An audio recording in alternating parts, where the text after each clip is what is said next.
Moments you haven't heard before. It's almost more fun that way when you have something to prove. Listen to 60 Minutes, a second look, wherever you get your podcasts.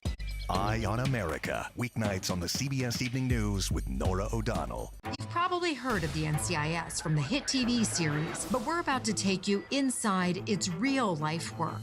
Listen to 48 Hours NCIS early and ad-free on the 48 Hours Plus subscription on Apple.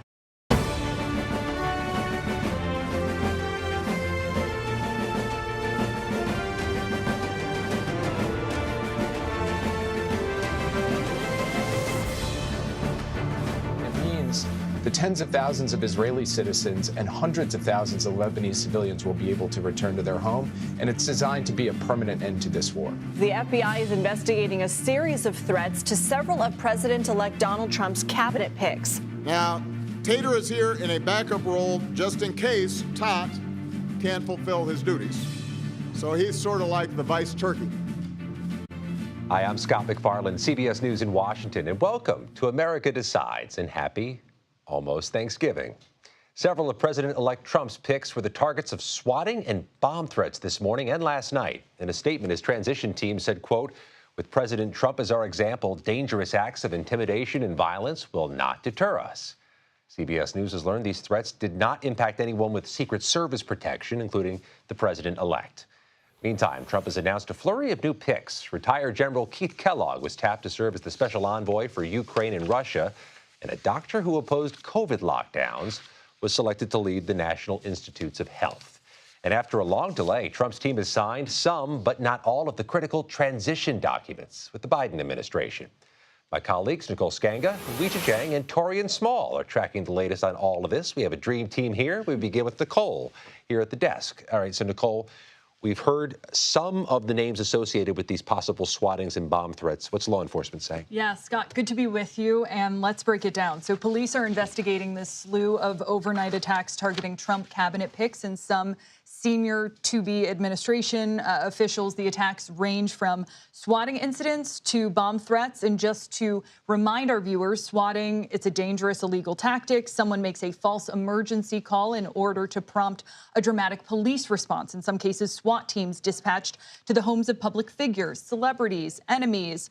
In this case, there were police that showed up on some of the doorsteps of these officials. In addition, certain individuals, Representative Lee Zeldin, saying that he received a threat of a pipe bomb at his home. So we're seeing a bit of variety here. In New York, the officials targeted Representative Elise Stefanik, Trump's pick to be UN ambassador. And these are dangerous, potentially, for the recipient of a swatting attack if they don't know it's Absolutely. coming. You have SWAT teams arriving on your doorstep. It is designed to intimidate. It is designed to harass. And it is illegal. And under federal law, if charged, it is punishable for several decades behind bars and in some cases life in prison. And just to circle back to some of the other officials that were also targeted, we know of some in Florida, including Pam Bondi, the pick to lead the Department of Justice, Susie Wiles, White House Chief of Staff, and in Texas, Brooke Rollins, Agriculture Secretary pick. All right, Nicole, I'm going to bring in Weijia in a moment to get some reaction. But first, Weijia, let's listen to Tom Homan, Trump's choice to be border czar, and he was asked about this today. Take a listen. I haven't received this level of threats in the last few days myself. So I'm shocked at what happened in the last 24 hours. Again, I haven't received that level of threat, but I think the government, if they find out it's coming from a foreign nation, of course we got to respond to them. This isn't acceptable for Republican or Democrat. I mean, no one that serves their country should be under threat.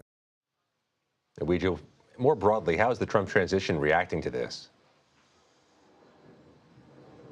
Well, they are making clear that they are not going to be intimidated or deterred. At least that is what the spokesperson said in a statement about these threats. And they said that they are using President Trump himself as an example of how they will continue to forge forward and do the work that is required to be doing. Of course, this was not spelled out in the statement, but you're probably the last person I have to tell, Scott, about what the president-elect faced himself, an assassination attempt. And so these threats of political violence are not new to this administration. We also know that President Biden has been briefed, and the White House says they continue to work with law enforcement and Trump's team to monitor this closely. And Biden also condemned political violence, Scott. And there was a series of swatting incidents a year ago, Christmas week in 2023, where public officials of both parties were getting targeted. So, Nicole, that underscores the reality here. These are difficult to solve. Absolutely. And swatters often use technology like caller ID spoofing. They'll use TTY or teletypewriting technology in order to try to conceal where that number is coming from and to pretend that it's coming from a victim's phone line. And so the FBI, along with local law enforcement, will now work together to identify patterns within these digital messages. These threats, we're told, were relayed over email, over social media platforms, try to chase those email domains, see if there's a foreign nexus here. But this is a long process. Oftentimes it takes months or years for attribution in this case.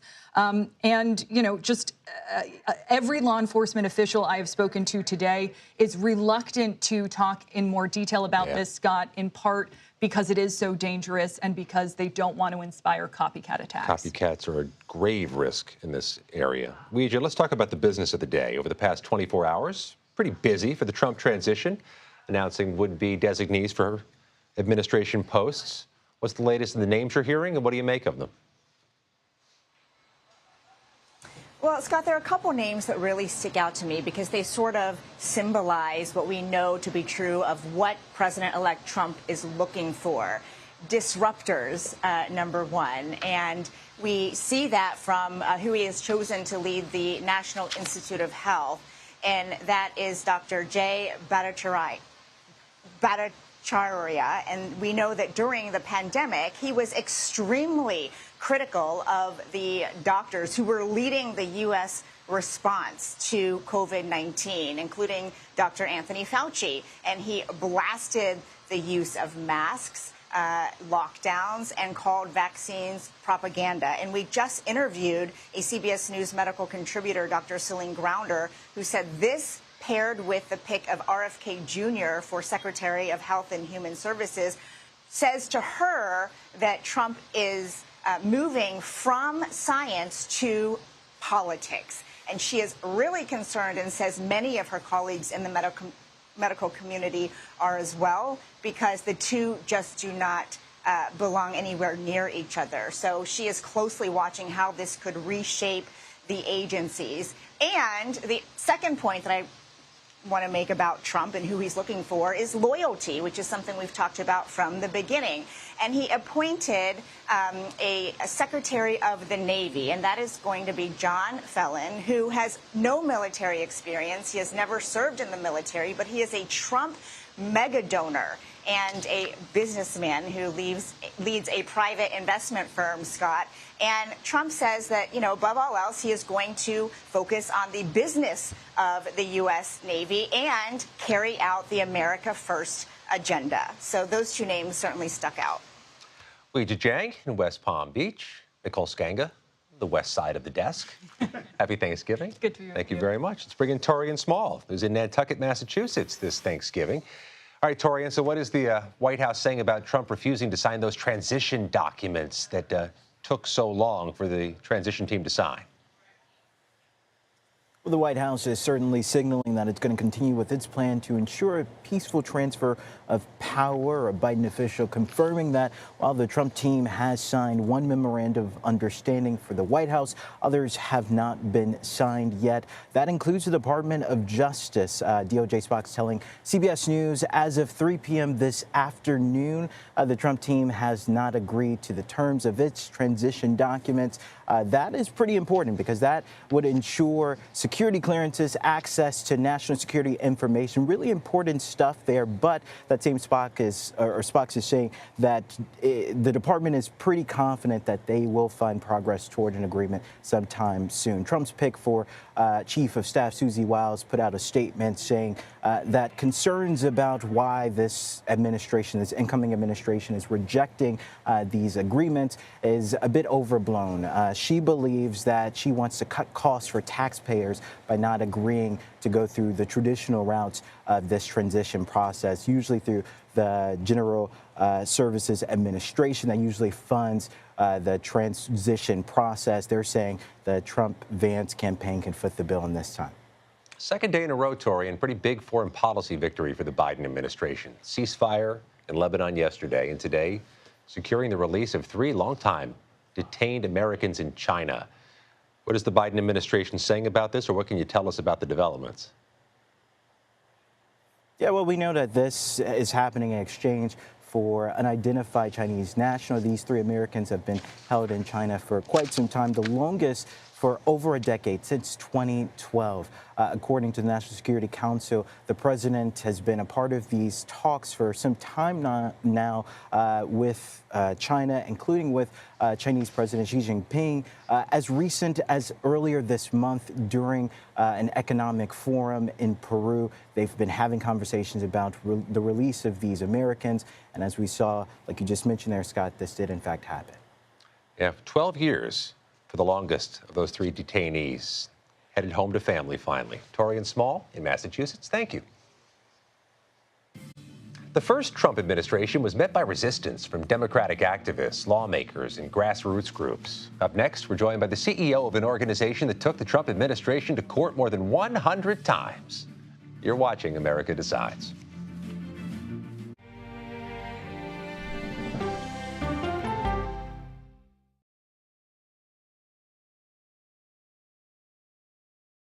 Come on, Julia. Oh, no. I will if you will. You go, gal. That's right. Let me see if you can find me. I want to make sure that my voice is heard, but also that I lift up other voices. You can't write a better script. Yeah, boy. It's gonna be a ride. Sunshine is down. We'll see you 7 o'clock sharp.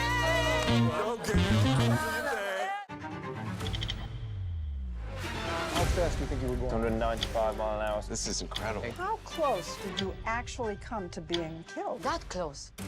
Is this brain surgery without a knife? It is. What risk do these children pose to Russia? I'm not sure the world is prepared for this change. Definitely not.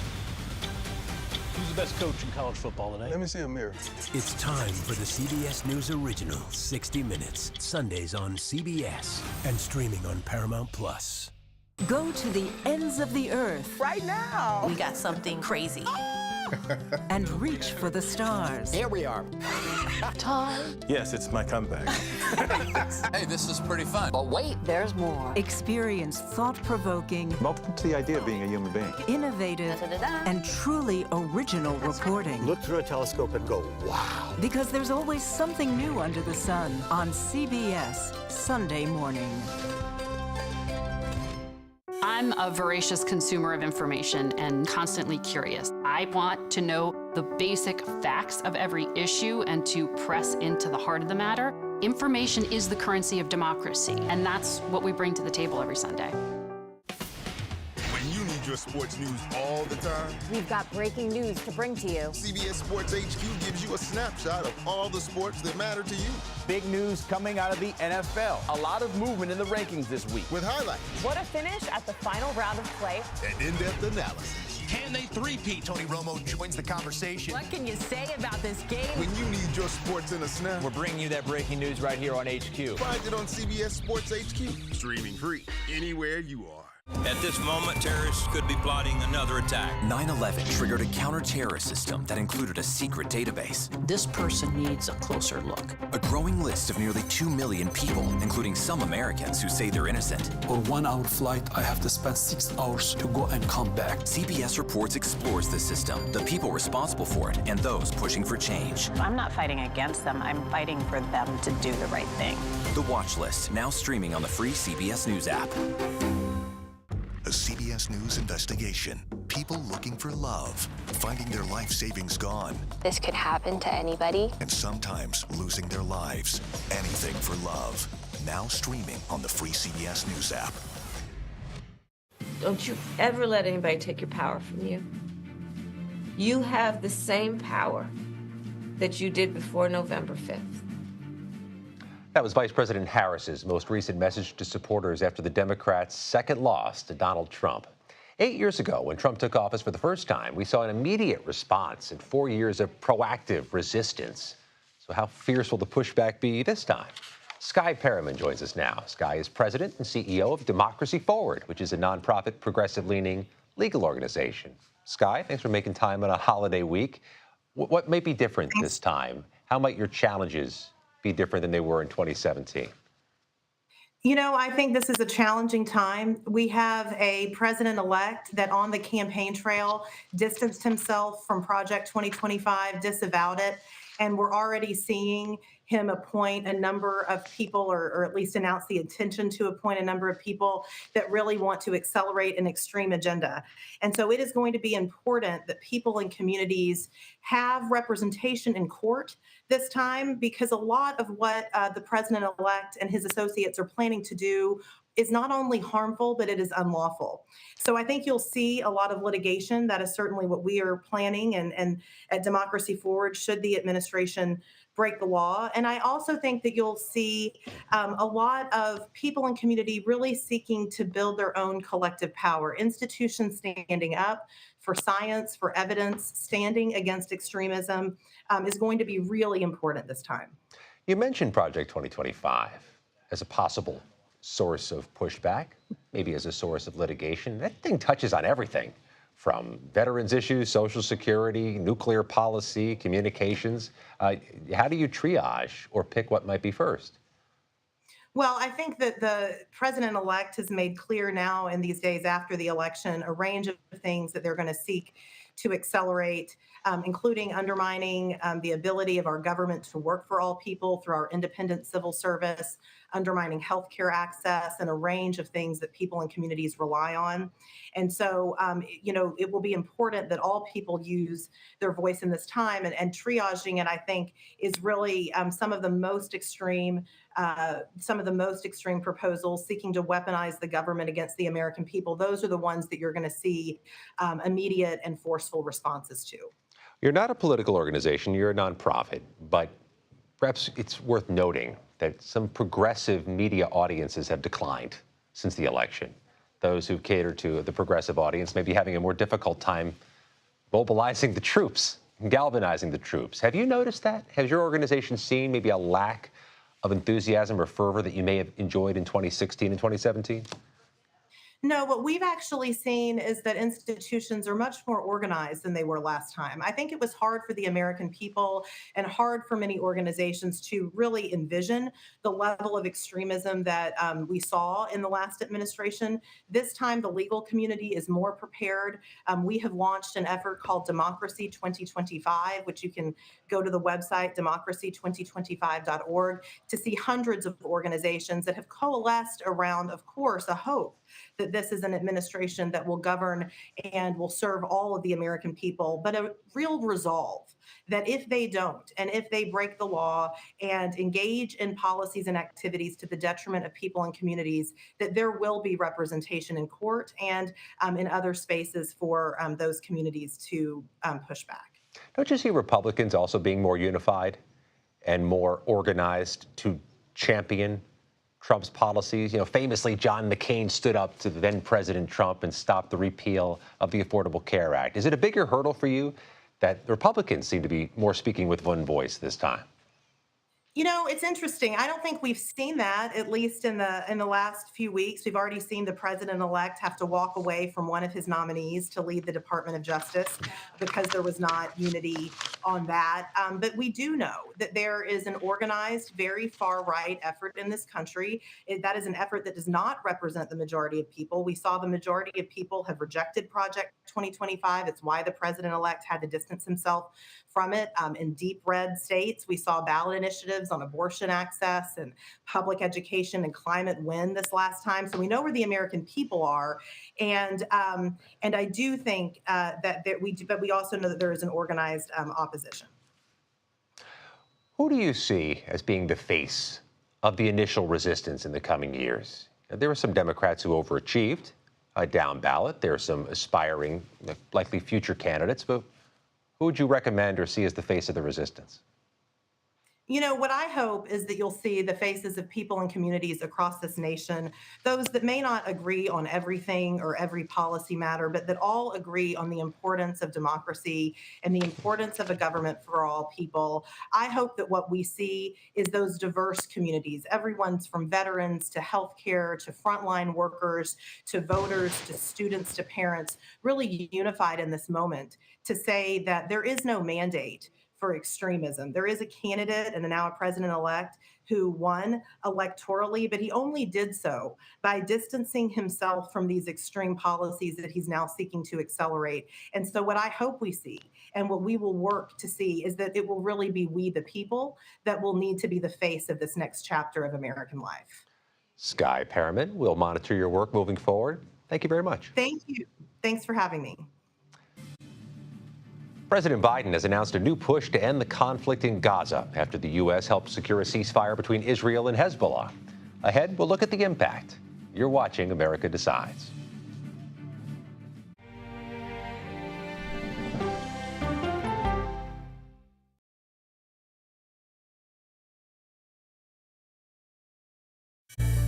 An original documentary from CBS reports. It was genocide, a deliberate effort by the United States government to eliminate the food source that was relied upon by Native American tribes. American bison were slaughtered and Native Americans displaced. And that's how tribes were subjugated to reservations and our lands were taken. But now, through conservation efforts at Yellowstone, Buffalo provided everything that we needed. Now they need help. a herd grows. We need to step up and help them. And a culture is reborn. When the buffalo return and come back, that's when our tribe will begin to heal. Yellowstone Bison Revival, now streaming on the free CBS News app. Oh, wow. Look at this. Let 60 Minutes take you on a private tour of the National Archives. So there may be treasures like this buried in boxes. Historical secrets from America's past. So this is original from 1778?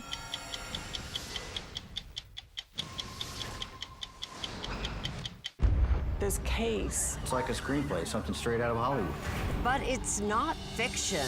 It's 48 hours. Human remains found this week. 4 families shattered. There's no physical evidence. The mystery would haunt investigators for years.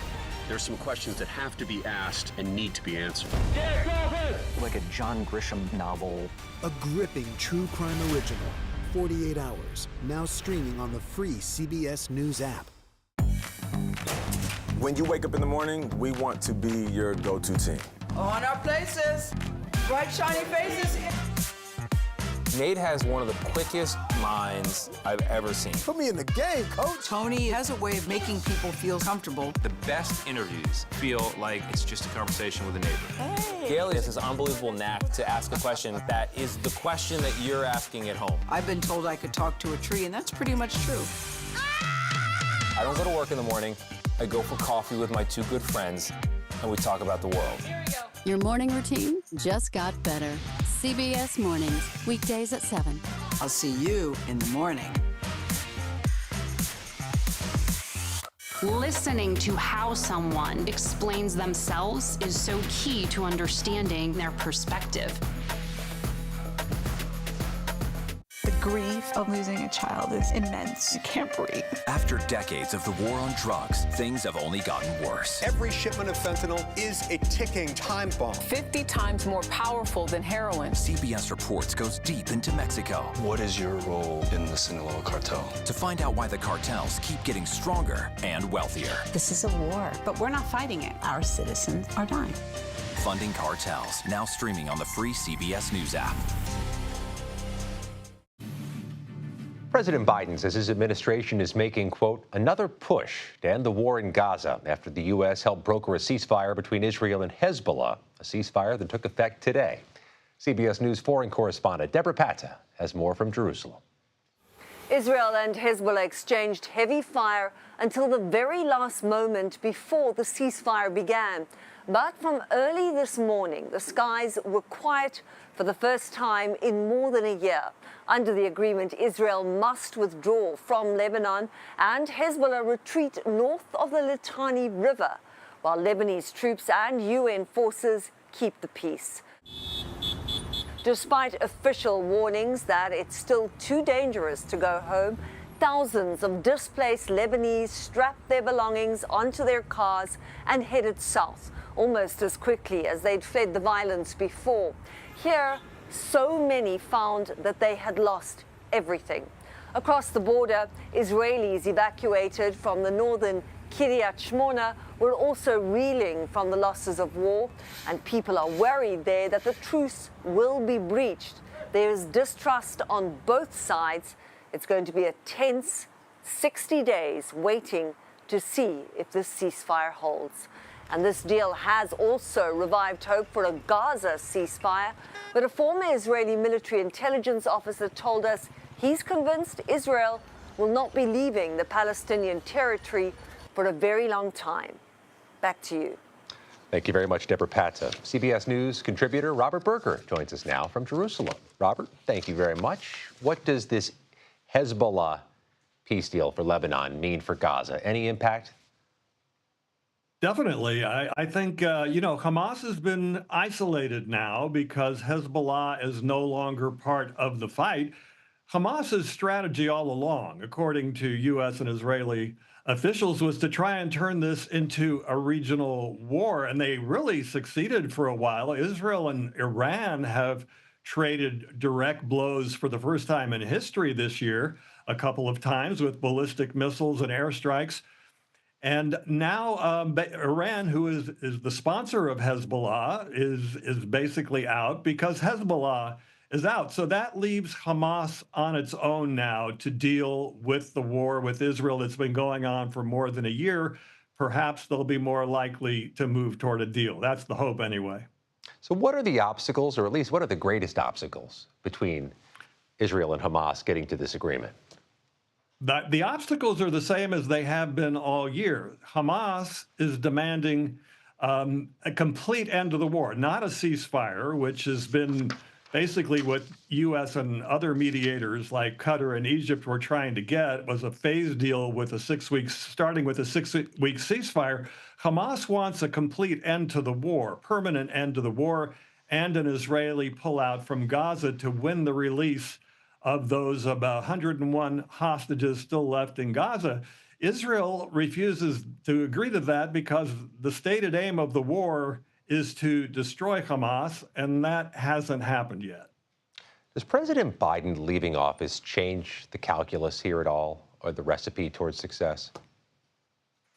Yeah, I mean, it's sort of it could go either way because President-elect Trump has urged Israel to end this war quickly. So on the one hand, Israel could say, well, let's try to end this and get a ceasefire with Gaza before Mr. Trump comes in order that he doesn't have to deal with that as soon as he takes office. On the other hand, maybe Israel would wait and hold that ceasefire deal for when Mr. Trump does take office as to give him the diplomatic victory instead of the Biden administration. Remember, we've seen quite a bit of tension between the U.S. and Israel over Israel's handling of the war.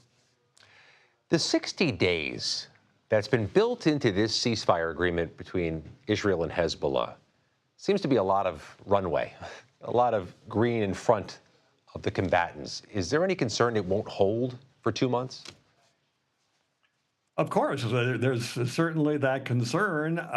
Let's just say that today we got off to a good start. The ceasefire has now held for 1 day. It's supposed to go for 60 days, what they call the temporary ceasefire, with a gradual Israeli pullout from Lebanon. And Hezbollah is supposed to move 18 miles north of the Israeli border to the north of the Litani River. Let me just say that seems to be in the interest of both Israel and Hezbollah to make this work.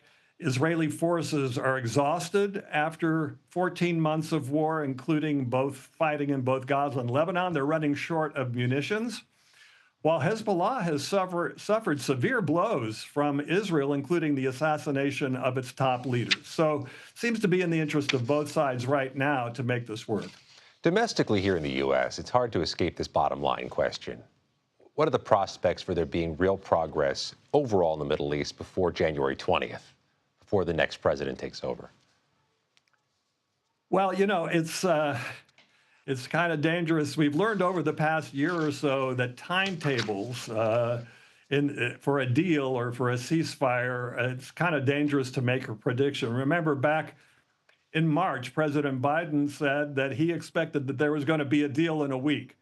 That was 8 months ago. So, and then Antony Blinken, the Secretary of State, maybe 2-3 months ago said, well, we're at the 10-yard line. Only 10 yards to go, and we still don't have a deal. So I think we're going to try and see some creative diplomacy by the U.S. and mediators like Qatar and Egypt to try and get things moving again, but it's hard to predict how long this will take. We're grateful for your service and your reporting and for staying up so very late for us tonight. Robert Berger from Jerusalem, thank you very much. Thank you. Coming up, as we've reported, President-elect Trump is finalizing his cabinet. Our reporter panel joins us to discuss what his most recent picks say about how he'll govern. You're watching America Decides.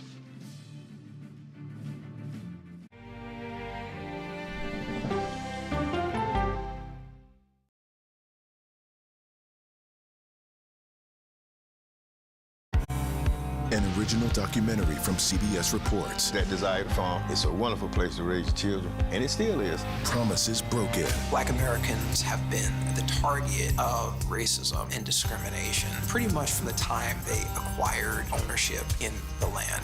Costing black farmers hundreds of billions in generational wealth. They did everything to make sure we were run off that land. But communities are uniting to continue the fight. Collective ownership is powerful. To keep their land and their dreams alive. To watch my children play on land that we own means everything. So land is power. Most definitely. 40 Acres and a Mule, now streaming on the free CBS News app. Go to the ends of the earth. Reach for the stars. Yeah, I just took off. That kind of thing. Oh, that's pretty good. Because there's always something new under the sun on CBS Sunday morning. Can see clearly now. Clearly, CBS Mornings. Weekdays on CBS. Yeah! Tony, coming? No, I'm gonna stick around for an hour. Hey! CBS Mornings Plus with Adriana Diaz and Tony DeCopel, right after CBS Mornings. It's just like mornings. Plus fun. Oh, yeah, it's gonna be a bright, sunshiny day. These 7 miles of tunnels were the secret storage site for fuel for the Navy's Pacific Fleet in planes. So this is one of the tanks. Oh my gosh. What happened 20 stories below ground is a story for 60 Minutes. This thing that was a lifeline for the fleet is a threat. That's right.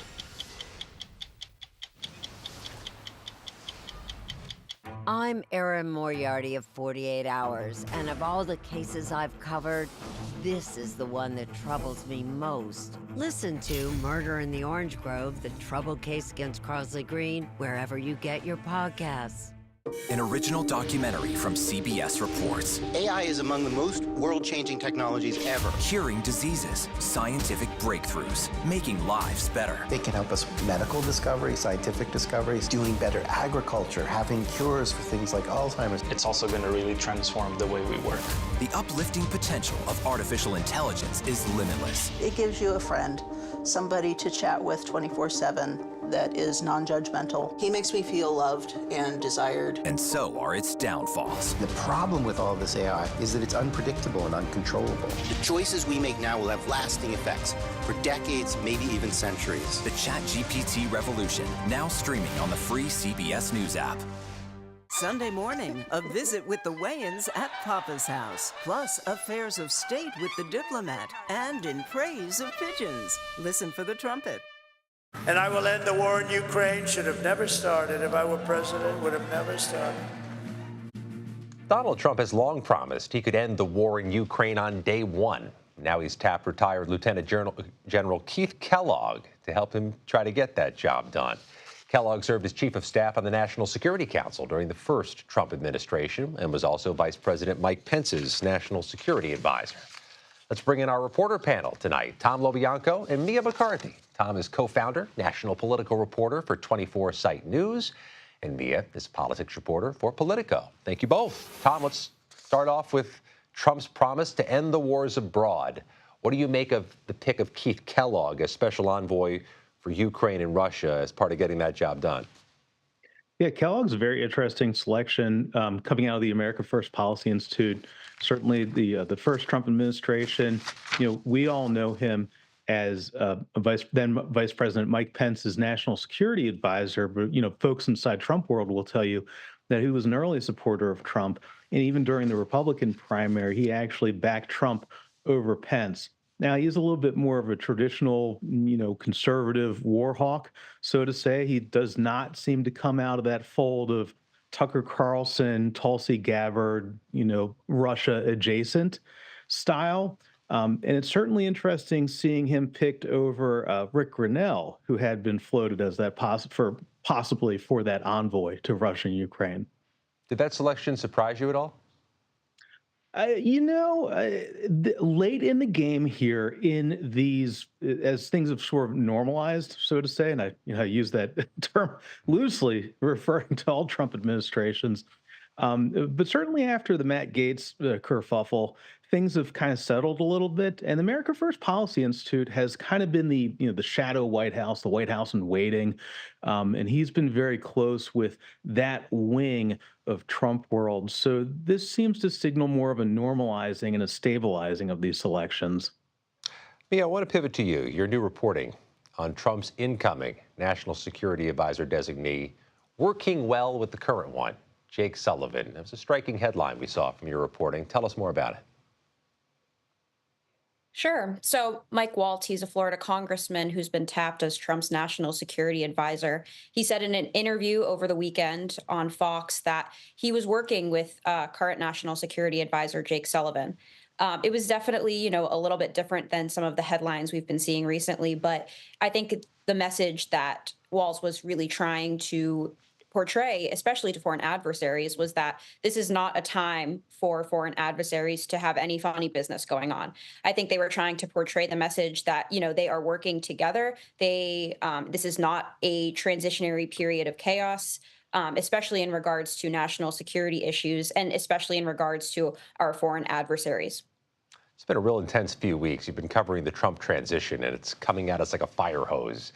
We noted the recent estimated total of popular vote is that Donald Trump won by about 1.6% overall nationwide. And the Trump team argues that that's a mandate. Mia, what did the recent picks in this transition indicate to you about how he's going to govern with that mandate moving forward?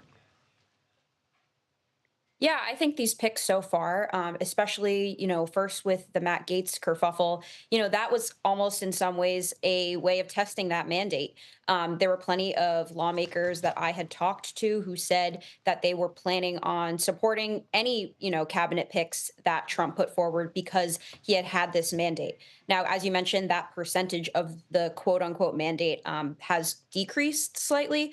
And, there is questions over whether, it is truly a mandate. But I think regardless, Trump, for a lot of these Republicans who now have control of the House and the Senate, they still see that as a mandate. And it's going to be interesting in the next few weeks to see if these cabinet picks, especially other ones who are facing some other controversies like Pete Hegseth, RFK Jr., if they are, going to apply to this said mandate.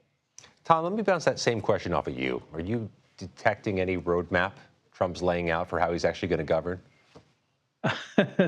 Roadmaps and Trump are not necessarily two things we consider together very often.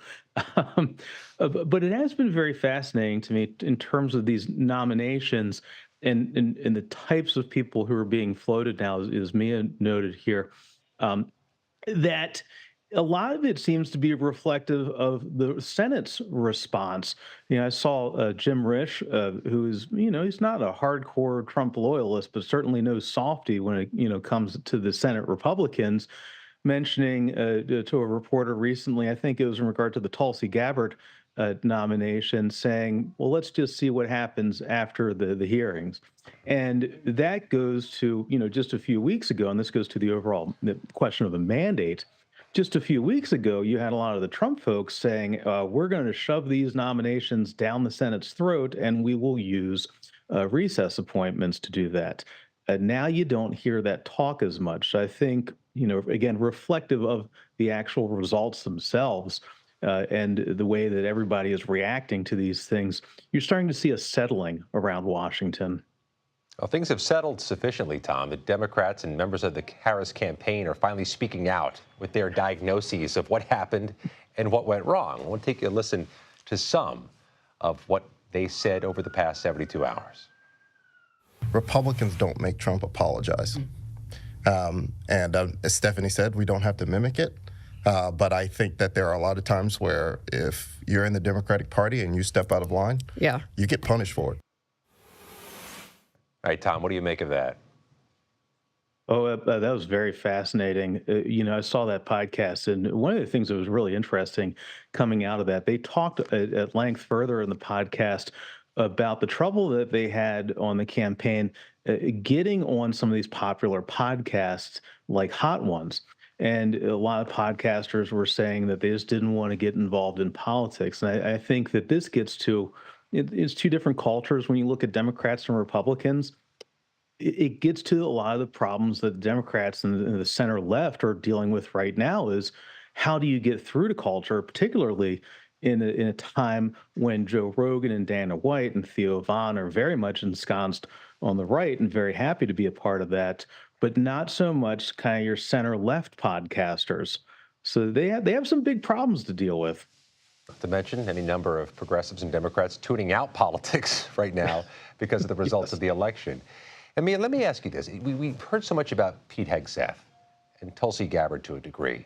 You're watching the transition and the choices from Donald Trump. Any other names that are on your radar as potential friction points when the new Congress takes over January 3rd?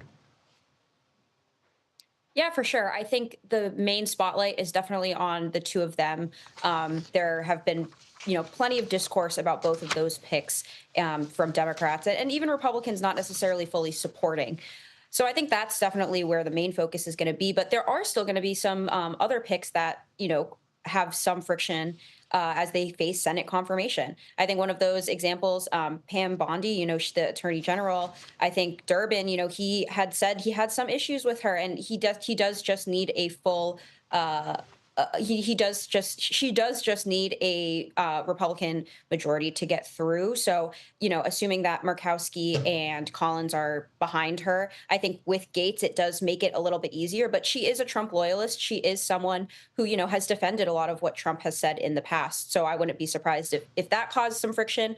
And even RFK Jr., he has had some issues. He has had some friction within both parties as well. And the senators know Pam Bondi. She was the defense attorney for Trump at that first impeachment trial before the Senate. Tom, I have just a moment left, so sorry to do this to you, but I'm going to do this to you. What Democratic lawmakers are you watching with aspirations over the next few months? Yeah, absolutely. Hakeem Jeffries, very tight as minority leader, very tight margin, could become speaker depending upon the next election. But I'm watching a lot of the Gen Z folks, Maxwell Frost, Jasmine Crockett. There's been a big turning to the new generation after the election results. So those are two big names I'm keeping an eye on. Two very effective messengers for the Democratic caucus so far in their careers. Tom LoBianco, Mia McCarthy, thank you both. Thank you. Thanks for having me. Former New Jersey Senator Bob Menendez is asking for a new trial and for a judge to toss his corruption and bribery convictions. In a 38-page filing, his lawyers allege improper evidence that should have been redacted was shown to jurors. In July, Menendez was found guilty on all 16 charges he faced and is currently scheduled to be sentenced in federal court in Manhattan January 29th. Linda McMahon has been tapped to lead the U.S. Department of Education. But how exactly does she factor into Trump's promise to eliminate the U.S. Department of Education? That's coming up next. You're watching America Decides.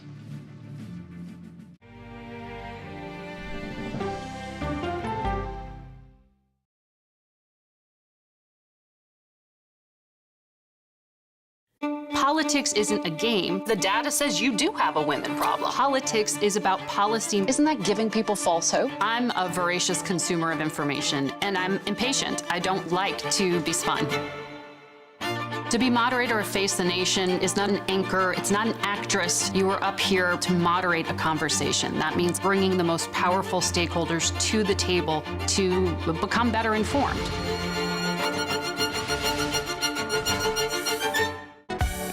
Stories that inform. You can be really old at 60, and you can be really young at 85. Inspire. How do we unlock the power within ourselves to be who we want to be? And brighten your day. The best part of fame is making people feel good. Always send the people home happy. Make every day a little more like Sunday morning. Here comes the sun. Stream now on the free CBS News app.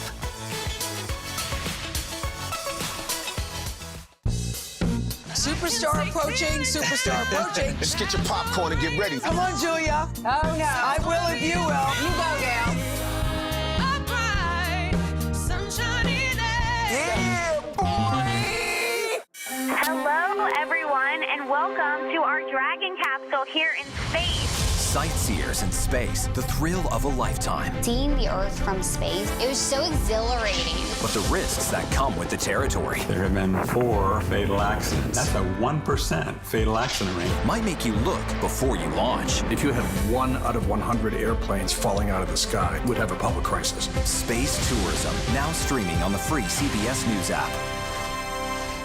It was almost like being face-to-face with the devil. Women riding bicycles dismembered. She just vanished. 48 hours reports. I fought and fought. 911, what is your emergency? She disappeared off the face of the earth. Ever think in your wildest dreams someone might want to kill you? This almost became a game of psychological warfare. You're caught. You're gonna go down. Stream 48 hours, 24/7. Sunday morning, gun violence's youngest victims, the wound that never heals. Plus, Gladiator's Paul Mescal and Cher. Listen for the trumpet. Is there no room for debate on college campuses anymore? 60 Minutes brings you to the new university that is demanding it. The stakes are that high. If our universities are screwed up, and I believe they are, then that will screw up America as a whole quite quickly.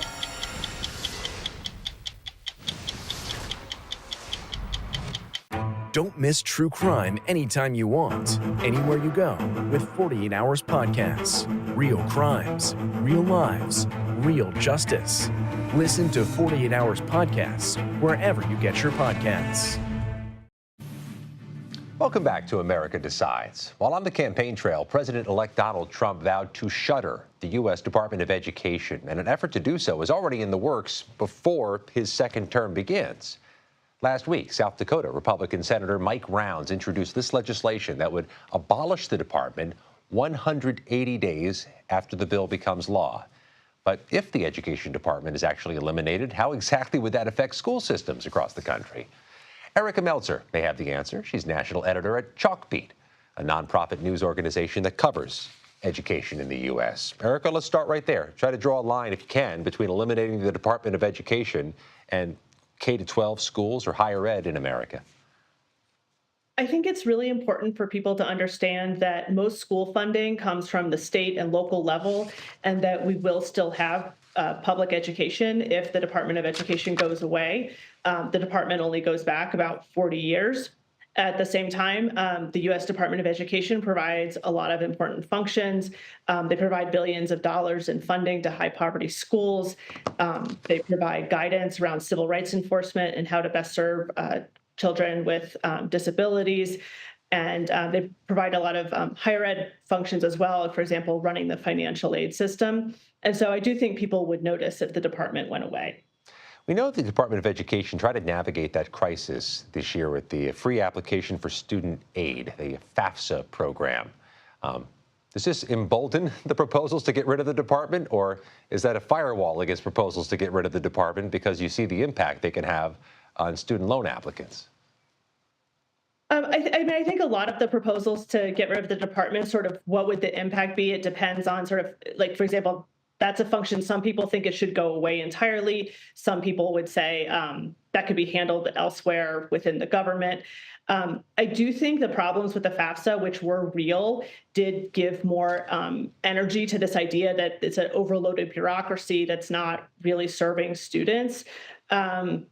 But at the same time, there have been conservative calls to abolish the Department of Education going back to Reagan. This is not a new idea. It did not emerge, fully formed from the FAFSA debacle. What's another part of the portfolio of this department folks might be familiar with? I always associate it with Title IX, but what are the things this department does in a more granular way that does impact citizens and folks' lives? Well, Title IX is a great example. Title IX protects against sex discrimination, and in more recent years, it's been interpreted to also protect students on the basis of gender identity, and that's been a real point of contention between conservatives and progressives in American schools, something that we could absolutely see change under the Trump administration. And in general, civil rights enforcement is a function of the Department of Education that typically looks very different under Republican and Democratic administrations. And so, for example, you could see civil rights enforcement. There are ways that could be used to go after DEI initiatives or what the Republicans have deemed sort of woke ideologies in education. They also do kind of boring things like highlight research into educational practices and help schools understand, if you're working with English learners or if you're trying to improve math instruction, here are the things that are evidence-based that could actually help students. And so some of those functions are potentially in danger. Erica, Politico is reporting today on how Republicans across the U.S. are pumping hundreds of millions of dollars into private education in spite of voter and strong union resistance. Do those initiatives have enough political support to make an impact, a lasting impact on U.S. education?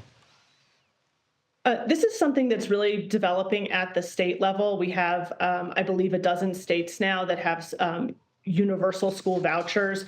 There's a bunch of other states that could be passing legislation in 2025. And this is a major change in public education that we're sort of in the middle of figuring out what is this going to look like, how many families are going to participate, what is going to be the financial impact, what does it look like if you still have a very robust public education infrastructure, or are you going to end up with a situation where the highest need students remain in public education and a lot of other families have departed to private education?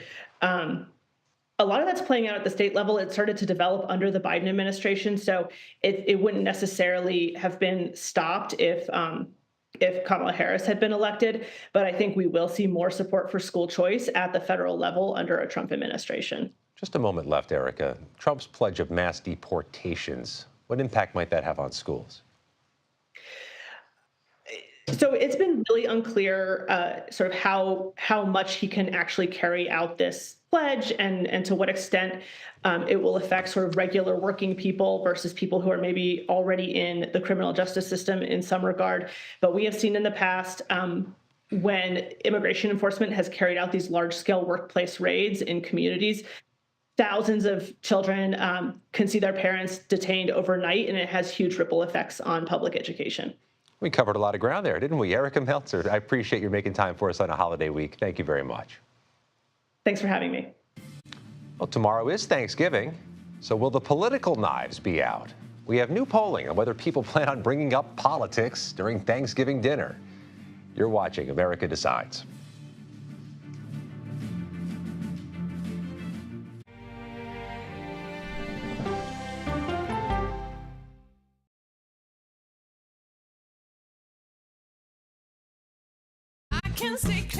CBS Mornings Plus, clearly more news, more smart conversation. More money-saving tips, more recipes. More uplifting ways to get you on your way. Plus, more sports, more weather. Clearly, more CBS Mornings. Plus, sunshine day.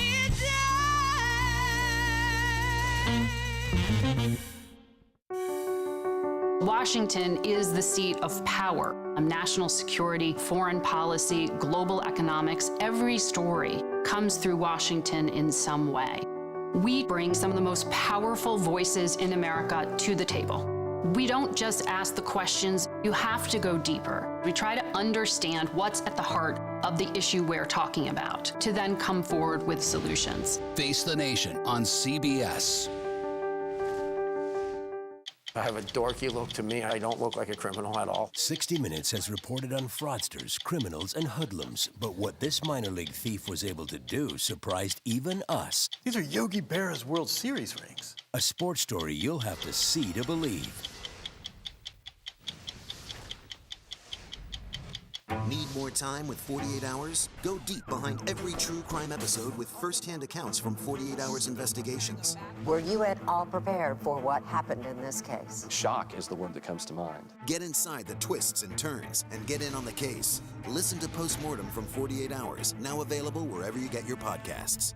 I think we're very cute. Yeah, I think we need to send out a Christmas card like this. Yeah, let's do that. Dollar Jill. If you can't get into the market, it's okay. Renting is fine. I wonder how Serena is feeling. That's a really good question. No one's asked me that yet. You're 70 years old? 70, yeah. I'm 21.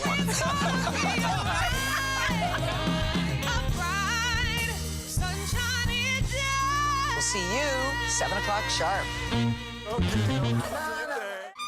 Sunday morning, the Music Man, T-Bone Burnett, plus Ted Danson, and Martha Stewart with Just the Recipe. Listen for the trumpet. I report from a lot of war zones, but I don't really take the same risks. He's one of the bravest war correspondents 60 Minutes has ever met. But it's his relationship with his mother that you will remember. Plus, the robots making marble masterpieces in Italy. As a kid growing up in Chicago, there was one horror movie I was too scared to watch. It was called Candyman. But did you know that the movie Candyman was partly inspired by an actual murder? Listen to Candyman, the true story behind the bathroom mirror murder, wherever you get your podcasts. The CBS News original 60 Minutes opens its archives. Pretty loose for a Friday night. Yeah, well, I mean, it's not my first show. With moments you haven't heard before. It's almost more fun that way when you have something to prove. Listen to 60 Minutes, a second look, wherever you get your podcasts. Welcome back to America Decides. After any presidential election, politics is poised to be an unwelcome course at Thanksgiving dinner tables across the country. Our chief pollster, Anthony Salvanto, took a look at whether Americans are in the mood for that kind of talk tomorrow. It is Thanksgiving, and Americans are thinking you're going to have to talk politics at the Thanksgiving dinner table. So we asked, and big majorities say they're going to try to avoid that. 7 in 10 say they're going to try to avoid it. Just under a third say they will try to talk politics. Now, if you look at this, the majority of folks, whether they voted for Kamala Harris or Donald Trump this year, do say they want to avoid it. Little more willingness to talk about it among Donald Trump voters. Maybe they feel like they have more good news or more to celebrate there.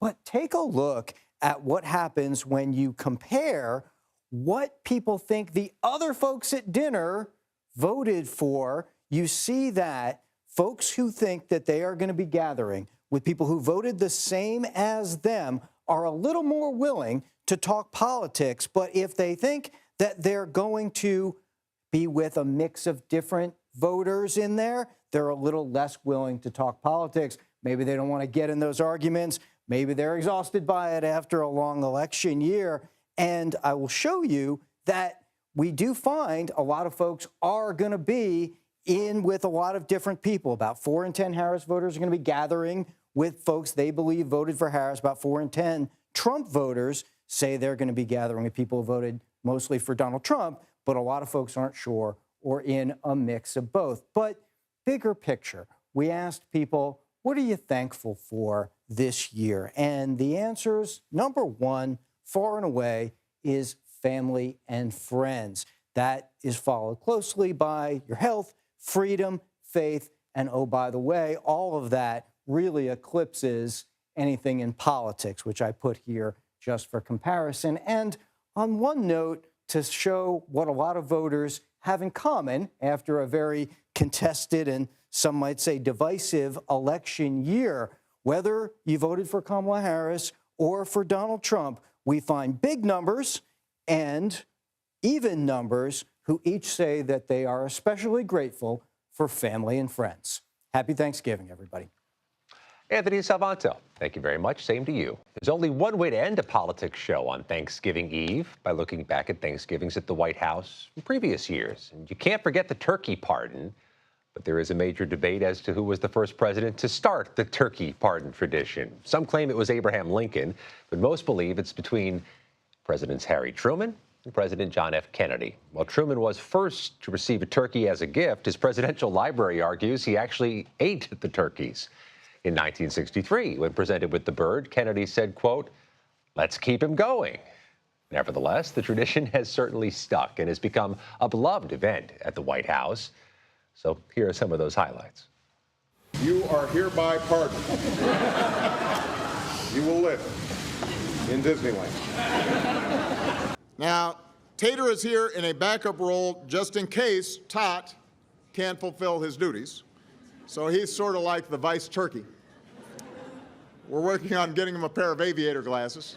Upon being pardoned, Drumstick and his friend Wishbone will live out their days at Gobbler's Rest. Beautiful place. It's custom built. Based on your temperament and commitment to being productive members of society, I hereby pardon Peach and Blossom. Tater and Tot, still the best names. That does it for today. We're back with another edition of America Decides next Monday after the holiday. The Daily Report starts right now. Have a great Thanksgiving. Welcome to the Daily Report on November 27, 2024. I'm Lindsay Reiser. Tonight, cabinet picks targeted. Donald Trump's transition team says a wave of bomb threats and swatting incidents were made against some of President-elect's top appointees for his administration. This as Trump taps a